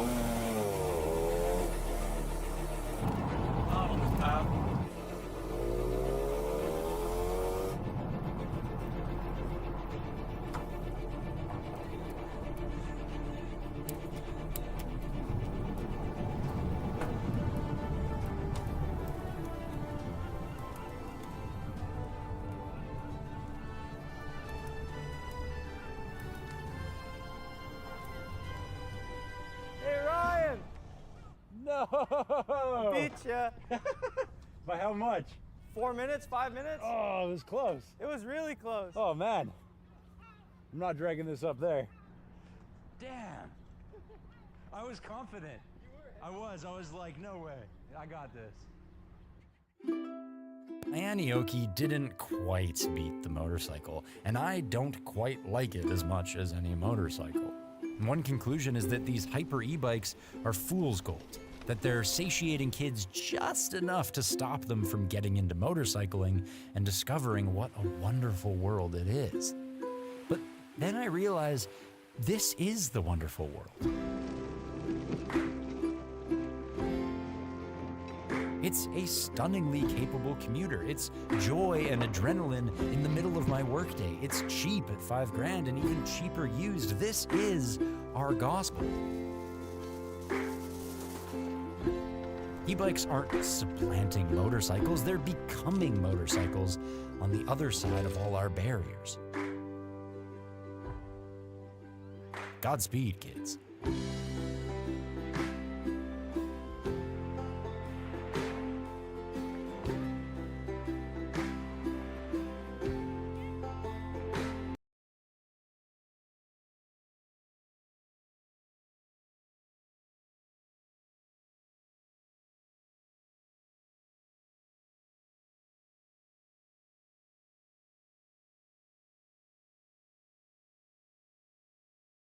Why do shows make a character with 4 arms just by slapping on an extra pair of arms instead of adding the essential muscles needed?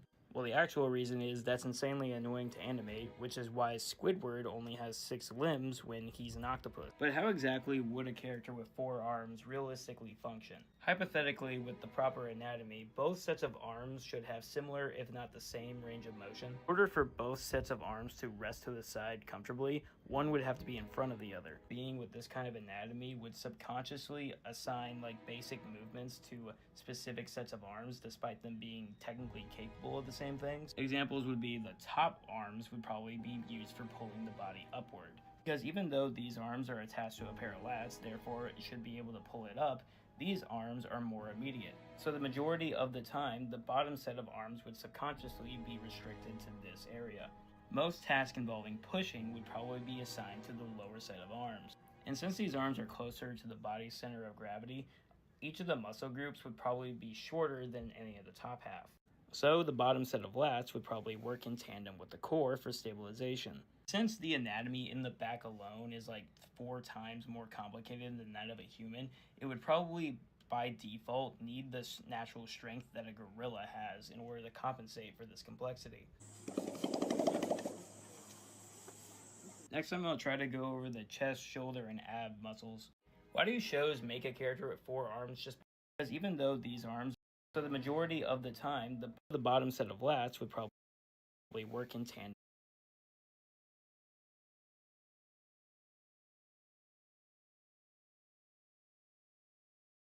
with the core for stabilization. See, they don't touch. Oh my gosh, we've got some So implants. I will never know what it feels like to have these things poke me. That's good. Where are the teeth at? Oh, there they are. And it was definitely, I almost dropped my teeth. That would have been bad. Well, not Look at really. these. because it would have fallen. Look what a change that is. That's kind of crazy when you look at it. So you guys tagged me in this ton saying, bitches, what the heck is going on over here? This girl got metal mouth looking like Jaws from 007. And this is actually something we don't see all the time, because what you're seeing, every single one of those teeth is what we call an implant. Now, normally we're used to seeing implants that replace one tooth. You know, you lose a tooth, you put in one implant, or sometimes when you lose all the teeth, we do all on 4 or all on 5, where you only have like 4 implants, and then those guys pop in and they keep your mouth sturdy with these new dentures that we have that snap in, which you saw her put into her mouth. But hers, that is like the Lambo of dental care right there, okay? That is an implant in every single area. I can't even count how many implants are there. That's an insane amount of implants, and each one of those are $5,000 to $10,000 each. So homie's rocking at least 100 grand worth of dental stuff, and that's not including the crowns and all that they go on top. Well, I guess that she has dentures, so it would be the dentures that go on top of that too. This is in a very expensive case, but this does a couple things for her. One, it's gonna help protect all that bone, so she will never lose all that bone because she's actually stimulating and using the bone. If you lose teeth and you don't replace it with an implant, that bone goes away, and then the other teeth will eventually fall out. Bad things happen. And also just the sturdiness, and you saw how good it looks when she has her teeth back in and everything, and she could even bite into stuff like her donut or whatever it is, and that's because she's actually got sturdiness there for her teeth. With a normal dental situation, they rock all the time. You have to use glue to stick them in because there's nothing that can actually snap on and hold them to your bone like an implant can. So she's protecting her bone, they look amazing, and she has the sturdiness to probably even eat something like a steak with these things. Either way, more than likely she had something really serious going on with her teeth where she had to lose all of them, and honestly, this is the best way possible that you could do it. It's just for most people, it's financially not a possibility. But don't worry, you still can get multiple implants, and you can do something like this on a budget. Seriously, crazy though. Armoring the leg is uniquely fatiguing. The human gait is one of our big evolutionary advantages. It's very energy efficient. After all, it's nothing more than a controlled fall. One leg takes the weight of the body, while the other one does the muscular work of lifting and advancing forward. Once that's played... I'm doom scrolling. I need to stop. I think Olivia's gonna be back soon. Fuck. This is the Bach group. Group is set to layer 1. Inside are the following in descended order. We have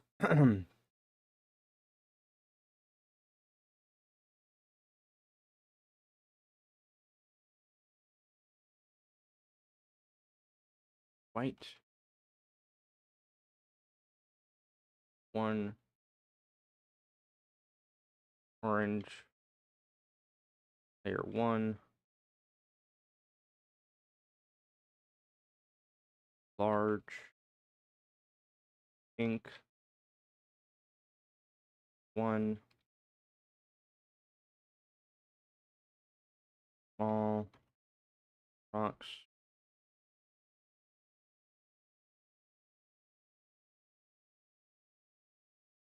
small rocks mid.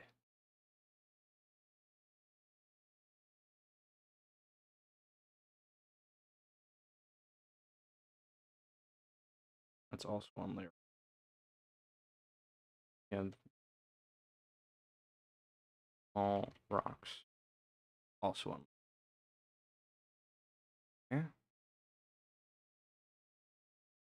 This.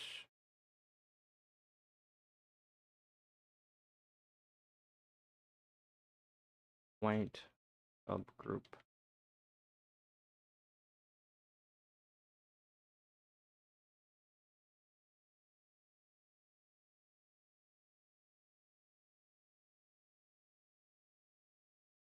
Dude, I have no idea what the hell is going on. I don't know the logic behind this.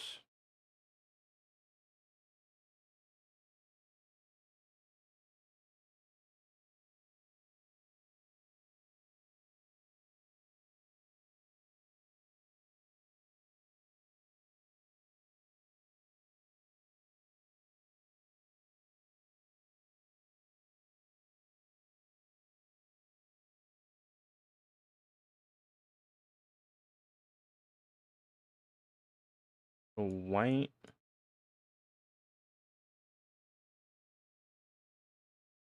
orange,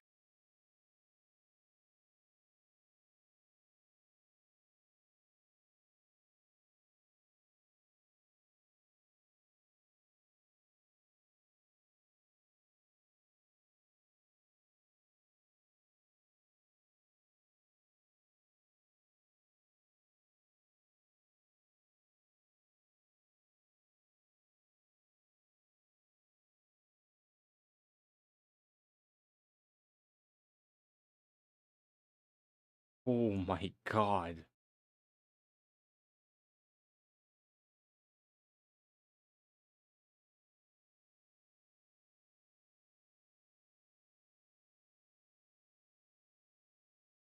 Oh, wait a minute. These are for the colors. That color layer. I've seen this before.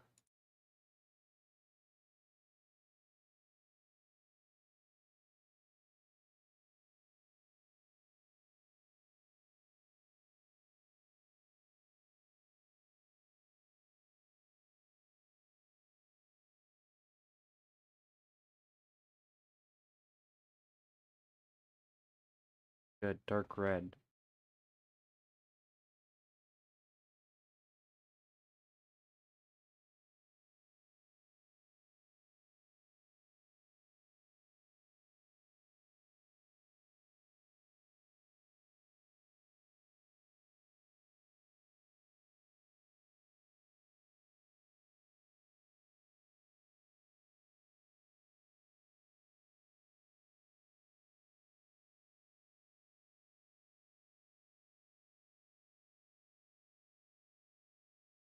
Aha! I've found it out.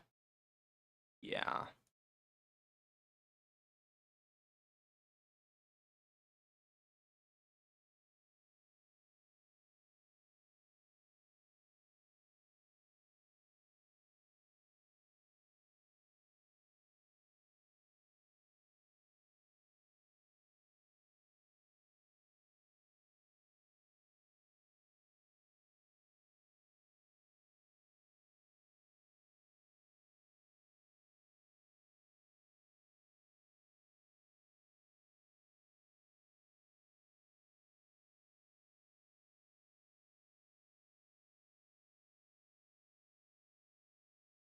Let's see. We have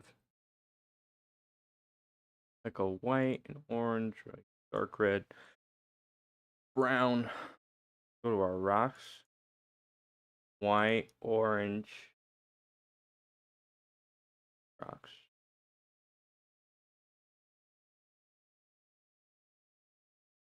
Dark red, yellow. I'm a genius. Genius. I'm so smart. I am so smart. This guy is even smarter though. This is nuts. This is absolutely nuts. You can't even, you can hardly see these rocks.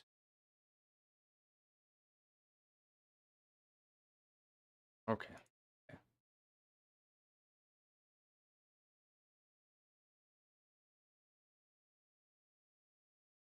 A little confused.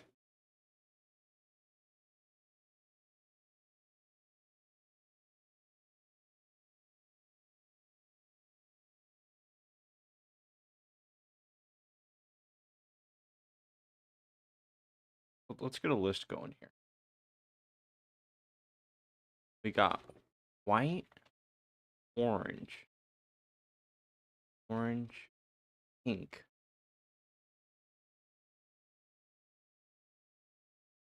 dark red, yellow, red. Dark red, yellow, red. Okay. All right. All right. Go ahead and go to the white first. Where is the white on? The white seems to be on this really white area, no? Wait, is it on the white area or below the white area? I think it's below. Yeah, it's below the white area. Okay. White. Below. Rocks placed below white on the map. On color map. Act as gradient for white shadow transition.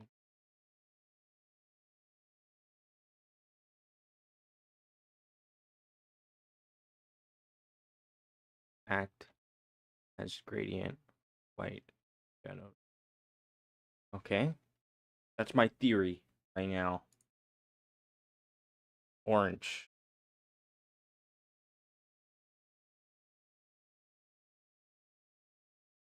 Hmm.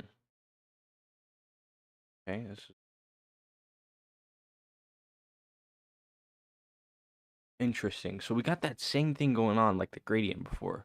You see there's like this orange area, and then these rocks are right underneath it, you know? They're right underneath it. But then they're also at the bottom here. Um, maybe it's just like let me look at the white again real quick. 'Cause yeah, no, the white's pretty isolated. Maybe it just maybe it brings some cohesion. All right, all right, all right.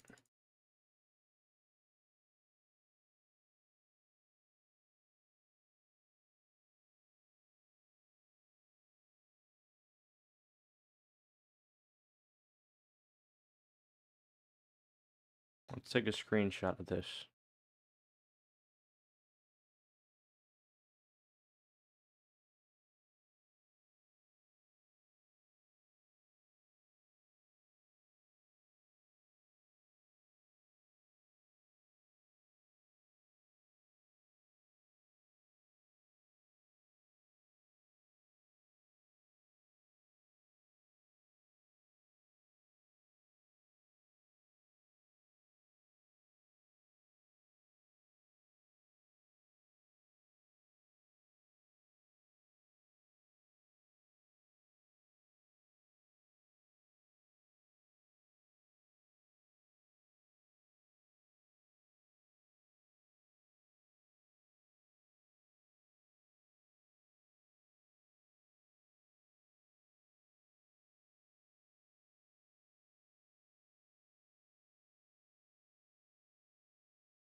Dude, this is nuts. This is so clever. This guy's an artist.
The orange, it does the same.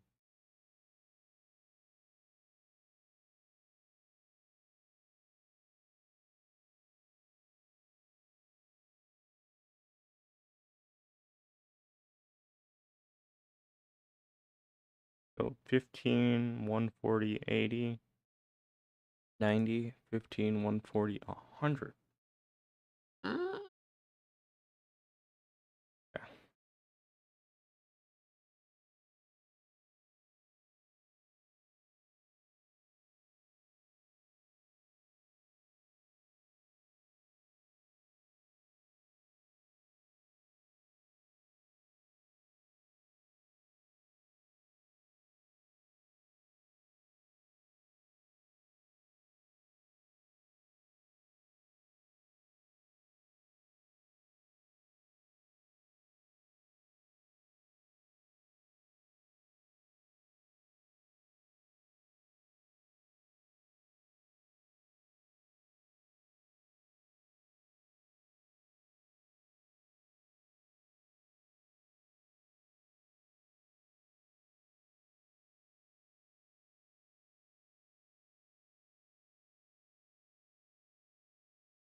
We're back. You're back.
Okay, I'm gonna intro back later.